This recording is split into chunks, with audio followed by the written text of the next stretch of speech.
So now we're here in our wet lab area where we're going to go through the ballasting process on our glider and measure its density for our mission ahead. You are ballasting your gliders for their missions, maybe in your bathtub or your sink. Here we have a large saltwater pool that we're going to put our glider into so we can measure its density for our mission. So our glider is about 150 pounds, so we have the assistance of a crane to help us put it in the tank. You ready, Nicole? Yep, let's go.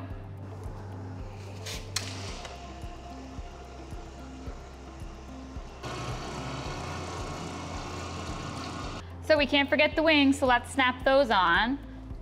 And once the wings are attached, we can bring in the scales, which we'll actually use to weigh the glider.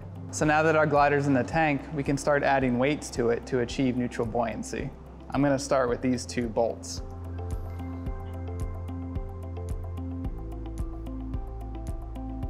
And as he's doing that, I'm going to write down what we're doing so that we can have a record of how much weight we added to get to neutral buoyancy, and then we can take that weight and put it in our ballast shot here inside the glider. So now we're ready to test if our glider can ascend to the surface.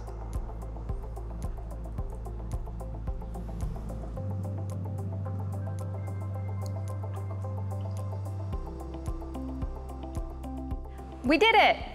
You did it! Your glider is now ballasted and ready to go on its mission. Congratulations, you're now a glider pilot. Here's your glider pilot license. You are now ready to collect data and analyze it.